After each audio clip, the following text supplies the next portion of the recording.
والسلام على رسول الله سيدنا محمد صلى الله عليه وسلم وقرأي waxaan salaamayaa labada wasiir ee saaxiibada dhinacyada fadhiya wasiirka warfaafinta iyo wasiirka madaxtooyada iyo afhayeenka dawladda Puntland saxaafadda iyo inta kale halka fadhida mas'uuliyiin wasaaradda warfaafinta ujeedada aanu saxaafadka u qabanay waa inta uu sheegay wasiirka warfaafintu Cabdi Hersi waxa baryahan soo baxday anagu horta in dhaweed guddiga difaaca waa ka maqneen hawada hadii waxay ahayd tactic ay ahayd in laga maqnaan hawada mar walba aan soo taagnaan laakiin waxaad moodaa in laga faa'iideystay oo ay ka faa'iideysteen qoliyaha iska soo horjeeday ujeedaduna waxa weeye in la cadeeyo Puntland saddex jeer ama laba jeer baan filayaa waxa yimi UN iyo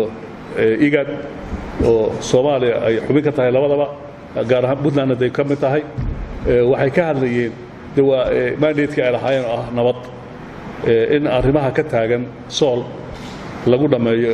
nabad bay ka hadlayeen Puntland nabad bay ku calaamaasay nabad bay halka ku soo gaadhay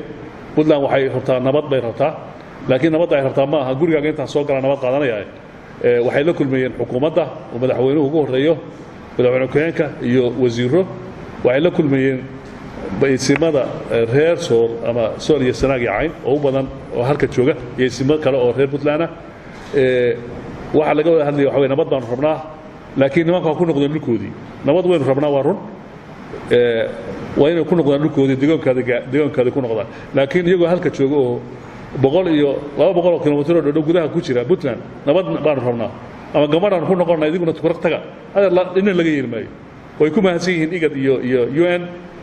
arrimaha fikirka ay la yimaadeen laakiin Puntland ma qaadan doonto Puntland waxaan u sheegnaa dadka shacabkeeda reer Puntland nimankaas way hadlaan afkay ka hadlaan xaqana waxa jooga hadlaan waa niman siyaasiyiin oo u dhashay deegaanadan magac ahaan dadka ka soo jeeda waxa ay sheegaan ay ku hadlaan oo waxay rabaan been ah oo ogyihiin oo niyadooda ku qancinayaan waxay anaga khatarna meel heblay anaga